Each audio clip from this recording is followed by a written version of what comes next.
Hello and welcome to Your Coaching Journey, a podcast for doctors about coaching. Whether you're a coaching doctor, a doctor who is learning to coach, or a doctor who'd like to build coaching into your professional life, then this is the podcast for you. Hello, I'm Tom Dillon, and with me today is my co-host and business partner, Helen Leathers. Good morning, Helen. How are you? I'm very well, thank you. How are you? How am I? No, I'm good. Oh, good. Just checking in. Glad you checked. Yeah. No, I'm very well, thank you. Excellent, excellent. I'm looking forward to our chat today. What are we talking about? We're still on leadership, aren't we? We are. We promised our listeners that we would talk about leadership styles. Yes. So last week on the podcast, we talked about leadership in general and how it will show up in coaching. Even if you're not necessarily doing leadership coaching, you will probably end up coaching leaders who will want to talk about things. So just a bit of an overview of leadership in the coaching room last time. But we did mention that people may want to talk about their leadership styles. So I thought it might be useful to run through some kind of theoretical stuff around leadership styles. This is like a model of leadership. No. No? Not really. Okay. Is it a model of well, kind of. It's a kind of overview of different leadership styles. Okay, we'll call it a model. All right. So, where do we start? Let's start at the very beginning. It's a very good place to start. Well, maybe just a kind of overview of the leadership styles that are recognised, and then we can look at each one in turn. So autocratic leadership, that command and control type of leadership, my way or the highway, Trump sort of thing. Trump sometimes, not always, but sometimes. Okay. I'll come on to that. Democratic leadership, where it's kind of maybe leadership by committee. Okay. Whenever I think of that, I always think of The Life of Brian. Yes. Where Judith rushes into the group and says, "They've arrested Brian. He's going to be crucified." And they go, "Oh, okay, well, let's have a meeting." Well, she's going, no, it's happening now. She says, "Well, no, we still need to have a meeting." So that's one I think about. A strange brain that I have. Delegative, if that is a word. Leadership. I'm not sure it is. I'm going with it. Okay. Delegative leadership, where we delegate to other people and let them do their thing. Bit of autonomy. Visionary leadership. So we have a vision, we take people with us. Mm-hmm. That's sometimes called messianic leadership. Mm-hmm. So just people following us because we have a vision. More like Brian then. Well, Brian didn't have a vision, did he? No, he didn't. So, and you could say Trump. Go on, say it. Do I have to? Is it like Trump? It is like so. But do you hear the excitement in my voice? I guess people are following him because of his vision. I mean, maybe a weird vision, but he has one. Yeah. So I think, as much as he is in terms of how he manages people, his leadership style is more charismatic. I see that's another. I know. But some people buy into him, don't they? So they're following him because they buy into him. Yeah. It's about him as a brand. Yeah. So visionary leadership, affiliative leadership, where we kind of, it's a cozy club. Everyone gets on. Let's all do this together. Okay. Which can be really effective. Pace setting leadership. So that's, okay, I'm going in this direction. Come with me, everyone. And pushing people to move fast and furious. Transactional leadership, where it's just very much, I'm going to pay you to do this. Come and do it. Right. Interesting. Transformational leadership, where you're helping to develop people as they are progressing through whatever task they have to do. A coaching leadership. We'll come on to that later. And bureaucratic leadership. So that might be, I've devised a way of doing things. This is how it's done. It has to be done this way. You have to tick the boxes. Systematic. Systemized. Process. Yeah, process driven. McDonald's is a lot like that, isn't it? Yeah. There is a system at play. It sounds like there's almost as many styles of leadership as there is personality styles. Ooh. And I wonder if there's a bit of a crossover there. Well, I think your personality is definitely going to come into play. Mm. Although, as I always say, personality is contextual. So it could be Yes. that within the organisation, you adopt a certain leadership style because that's what gets rewarded. So I was coaching someone in a business school once. He was very command and control, very fiery red, kind of do it my way or blah, blah. And people go, yeah, he really needs to soften his style. But his boss was very command and control. Mm-hmm. And that's what got rewarded. Mm. So I'm not sure what he was like in normal life, but he showed up because that's what got rewarded. Interesting. So people will show up, and I'm coaching someone at the moment that is seen to be quite, let's say, bureaucratic, that there's a system, you have to tick the boxes, you have to file your reports. He created the system. Mm. He's not really like that. He's a nice, friendly guy, but having created the system, he wants it to work, so he's insistent that people follow the process. And he's now seen as quite autocratic almost, command and control. You do this or else. And the organisation isn't really like that. But he feels he's been boxed into this corner where he has to be like that. So, interesting. Okay, so which would you like to visit first? Let's start with the autocratic, because I think that's the one that most people recognise when they think about leadership. It's Mm-hmm. kind of the old style, command and control, Mm-hmm. do it my way, because I've said so, don't question what I say, just get on with it, which sometimes can be useful when things need to be done. Yeah. And perhaps useful in quite hierarchical organisations that are complex, like the NHS maybe. Like the NHS. But that's perhaps not a place where it is useful because, as we know, the NHS is under-resourced. So saying, right, you have to do this and you have to do it by next Wednesday, is not going to work because there aren't the resources to do it. And you're going to get people that are disgruntled and don't want to be there. So it can be, it's quite an abrasive way to be, and you are going to upset people along the way.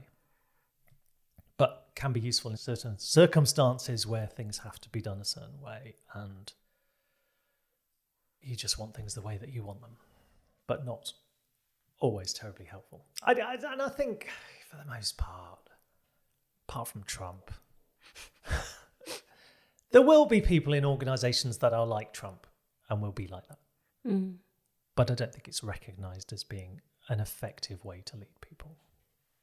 I'm just trying to think of ways in which it would be advantageous. And obviously it's efficient. Like if you've got quite an inexperienced team, you're going to have to be quite directive, aren't you? Mm-hmm. They're going to have to learn what the rules are. Otherwise, they just run riot. So it could be really effective if you've got a team of apprentices. You'd have to be perhaps at times quite autocratic. I still think there's room to be other ways, but there may be times where you have to tell people what the rules are. Yeah. It's like having children, isn't it? They like boundaries, they like rules. But can you not get that with the bureaucratic version of leadership? You could. Where the bureaucratic style might fall down is if there are no consequences to them not following the rules. So you might have systems and processes in place, and you say, well, you're not following the rules, you need to follow the rules. But if they still don't follow the rules and you don't fire them, then, whereas the autocratic, I think they'd go, well, do it or else. And they'd follow through on the or else. Whereas I think someone with the bureaucratic leadership style would say, you're not following my rules. I have rules, follow them, please. So I think other times where that autocratic style can be useful is in a crisis situation. Yes. Where something's an emergency situation where things just need to be done. And really, if you've got psychological safety in an organisation, people barking out orders when things are in crisis, people aren't going to get upset by it because they know the situation. It's and an they're kind of acceptable bought into time. that. They're not going to afterwards go, well, in the middle of all that, he shouted at me, because that might have just been there. They'd recognise, hopefully. And that's where it's not useful all the time, because if you've not built that psychological safety by being autocratic, then at times of crisis, people are going to complain and The guy I was talking about earlier, who had that style and was people were saying, yeah, he needs to soften his style. He had a grievance taken out for bullying. Right. I don't think he was necessarily bullying, but he definitely had that autocratic style, and someone got upset by it. But so that's a danger that you have with that. So the democratic leadership style, I say that's really including everyone in the decision making, being consultative and getting other people's opinions. So done well, I think that can be really effective, but decisions still have to be made. So a bit like Life of Brian, it's no point putting off the decision just because there isn't a consensus. Great to consult, but sometimes I think it can become over bureaucratic. Let's take it to a vote. And I guess committees are prime examples of that. If nothing gets decided, I was on a trustee board for a charity for a while, and if I didn't agree, I was quite happy to say I didn't agree, and they go, "Oh, well, okay, well we'll just hold that over to the next meeting," and it took me to say, "No, just vote on it because I'm just one voice, and the rest of you seem to be in agreement. So let's just have a vote, and then it's done." Because I couldn't be bothered to go talking about it next time.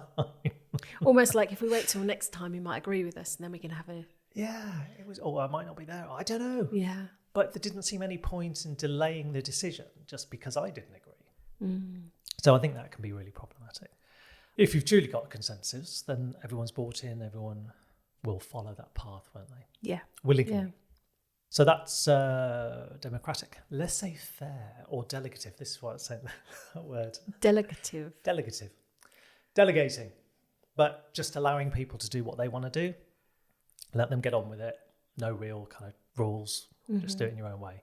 Which can be really creative, and people can really thrive in that environment where they're allowed to have some autonomy. But the problem is if they don't show up, if they don't actually do the work. So if you think about COVID and everyone working from home, there was necessarily some autonomy to people working from home. Yes. And some people would just go, great, I'll time shift my day and I'll do some work in the morning and I'll do some work in the evening. And I'll have a bit in the middle where some other things happen, but I'll get the work done. Other people go, well, there's no one watching. I won't do it.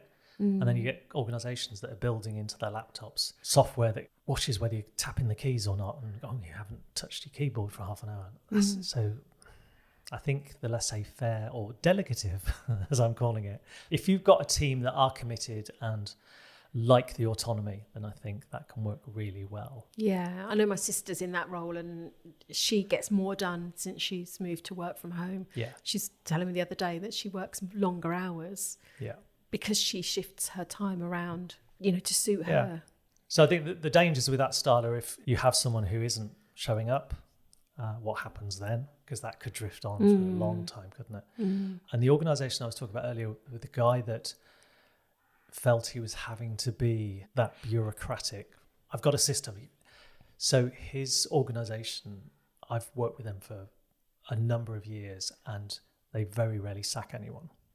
So even though people are underperforming and things are drifting, they go, things are drifting. You've let things drift. But no consequences to it. So that's the problem with laissez-faire or delegative style, is that things can drift and be bad. Or sound like Trump. It's just bad. Stuff gets bad. So, and also I think if the goals aren't clear, so if the objectives for the team aren't well formed and there aren't clear boundaries around it, then again, things can drift without any real direction. So delegative, laissez-faire, that's style. Bureaucratic, we've already touched upon. I think that can be useful where you need maybe at scale to replicate a system. So something like McDonald's, fries go in the fryer for, let's say, a minute. So they fry, and then they get taken out, and that's the system, and everyone follows the system, and there's a rule book, and you just follow the process. So that can be really useful in certain circumstances. How else would you leave $1 million franchising run by teenagers? There's a process, isn't there? Yeah. And if you want to scale up on anything, you've got to have a process that works for anyone that's coming in fresh, that can just pick up the guidebook and instruction manual, read it. We'd be rubbish at that. We would, wouldn't we? the instruction manual would be left unopened, wouldn't it? We'd just push buttons. We'd lose it. Burn the chips. Yeah. But obviously not great if you're expecting people to be creative and to think outside the box and come up with new, innovative ways of doing things. That's just, this is how it's done. Get on with it. The visionary leadership. So back to Trump again, I think, and Boris Johnson as well. Yeah. Yeah, and Nigel Farage. Ugh. Was that shudder audible? It was, yeah. They are people that inspire some people to get behind them. I guess Tony Blair was as well. So Tony Blair different to Gordon Brown. I think you could see the difference there. Gordon Brown, very upright, did the right thing. Very conscientious politician, wasn't he? Believed in what he was doing. I don't think he always got it right, but he believed in it. Conviction politician. I think Maggie Thatcher was the same. Conviction.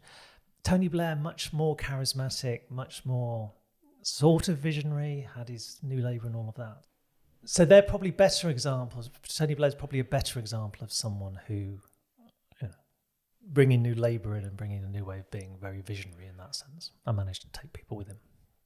So that's great, as long as things are working well and as long as what you're selling is... So Trump totally failed in his first term in office, didn't he? Had a vision, but hadn't got a clue what he was doing. Couldn't actually lead an administration. So, yeah, great to be a visionary leader if you actually have a vision that works. And I think the difference now is that Trump has people behind him who kind of do know how it works, sort of, and can fill in the gaps behind his rhetoric, potentially. Yeah, which is dangerous, potentially. Yeah, very. Yeah. But it will all be interesting how it, could be disastrous. I think it has been disastrous for an awful lot of people already. So that's visionary. Affiliative. So this is where perhaps you could say it's a caring style of leadership. So it's that wanting to include everyone, get everyone's buy-in, make sure everyone's happy with everything, very friendly, very... So a guy that always comes to mind when I think of this, Zappos is a shoe company in the States. I think it's probably owned by Amazon now. But the guy that ran that, Tony Hsieh, had kind of this vision of looking after the customers, but actually looking after the staff. So everyone was quite autonomous. They had some freedom to make decisions that perhaps wouldn't have existed in other...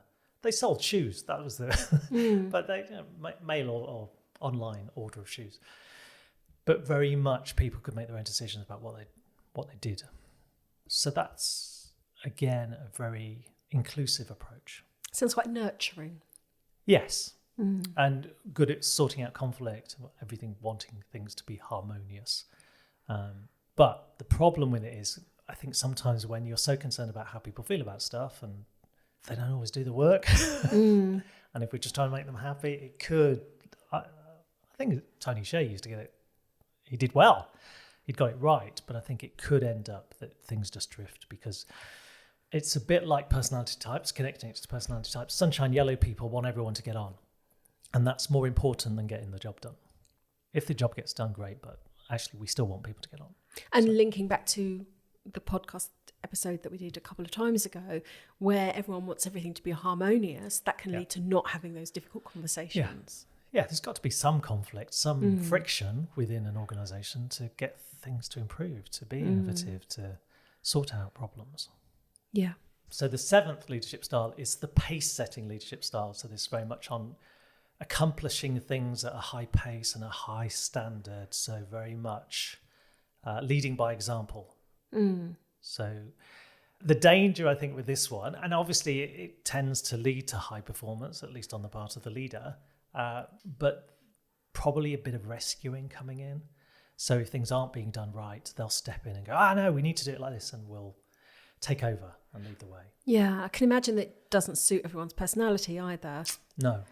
And potentially, and correct me if I'm wrong, potentially moving at a pace might mean you miss opportunity, problems, that kind of thing. So you haven't got the cautiousness of checking Yeah, and you're not collaborating with others to see what Yeah. the problems might be. Where are we falling down? Yeah, and you're probably not taking account of other people's feelings either. Mm-hmm. So it could be, okay, we're going to do this at pace.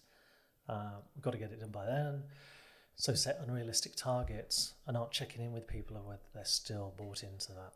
Or on their well-being, Yeah. potentially. Yeah, so if we think about personality, so in Myers-Briggs terms, this is ESTJs would tend to be this type of leader. So very fiery red. Right, off we go. We're going to do it. In Belbin team roles, it's the shaper. Let's come on, take some action. Let's get going. Let's stop talking about it. Let's get on with it. So very much that style. But we'll lead from the front. Mm-hmm. And if things are falling down, we'll stop and pick them up and take them with them. So they can get overwhelmed by just the amount they take on. So the guy that I'm coaching at the moment that has that bureaucratic style that's been forced upon him, because people aren't following it, he's now stepped in to ensure that it's being done. So he's not letting it fall. He's coming along going, right, I'll pick that up and I'll get on with it. So instead of leading, he's doing? Yes. Okay, interesting. Well, he's not doing the doing, but he's now Probably. managing the doing when he's got a manager who should be managing the doing.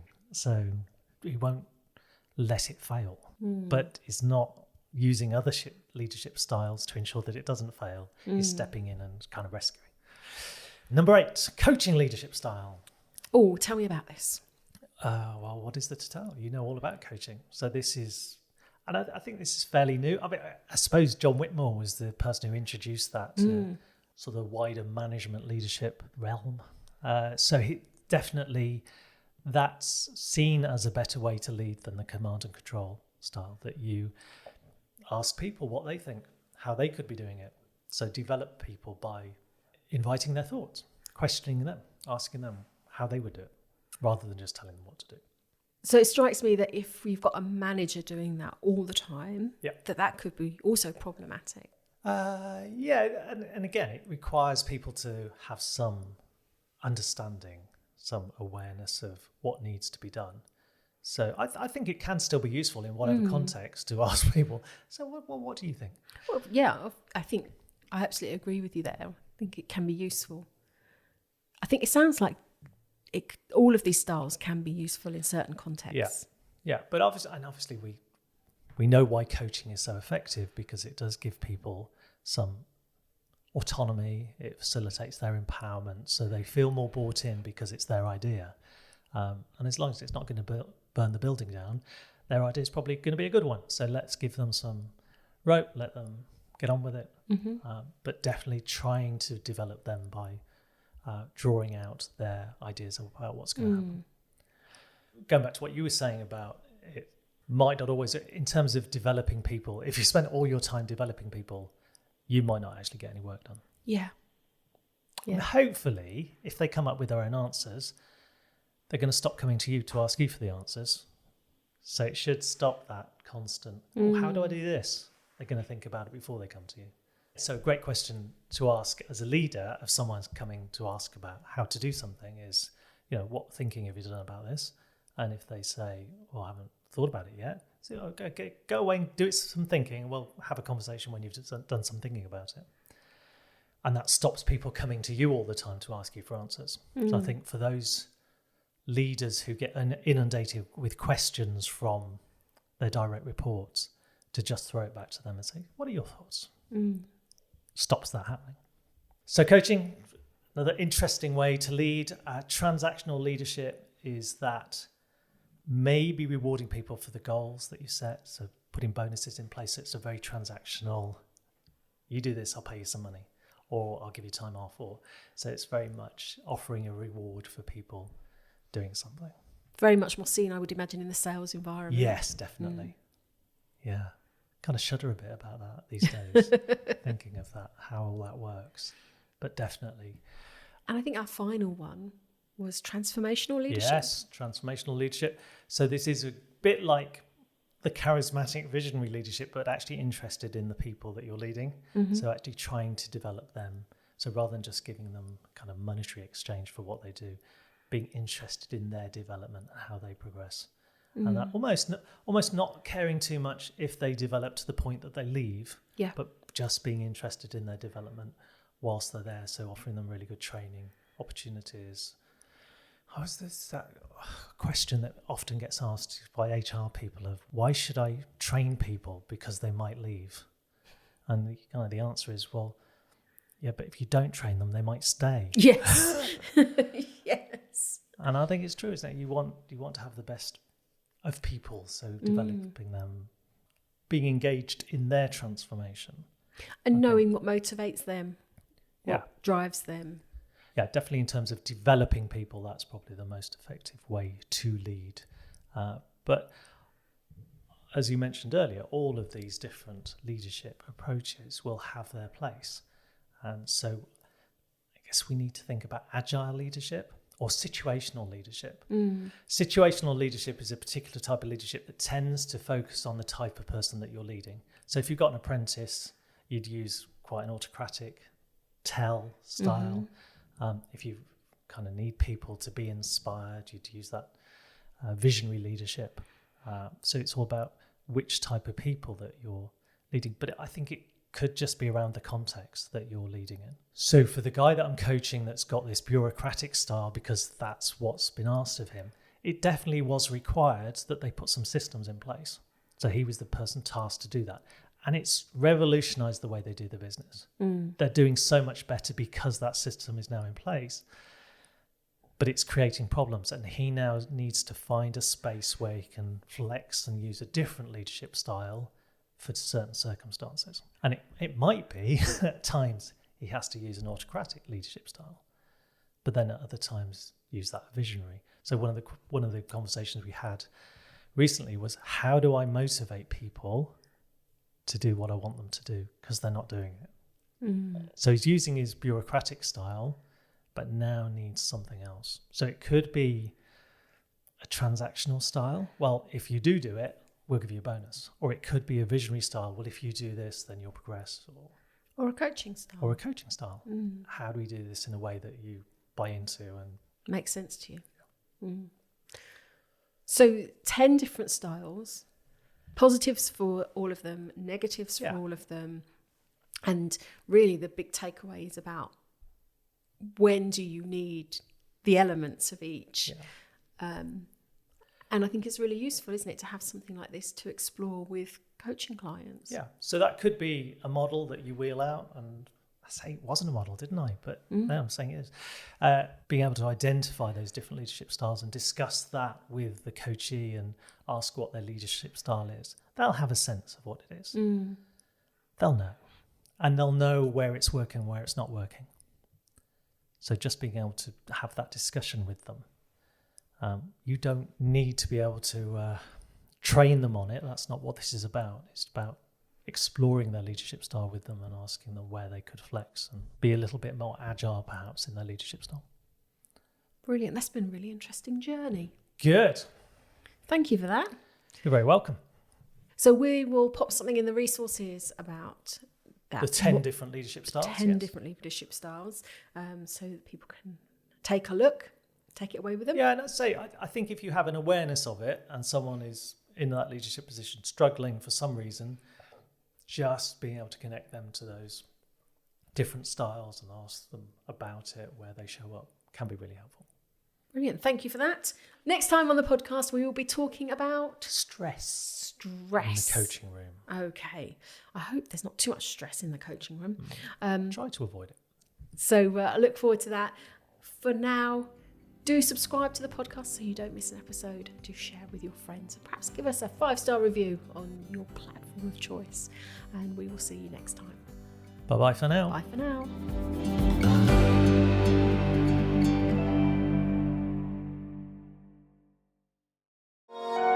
This has been a Monkey Pants Productions podcast.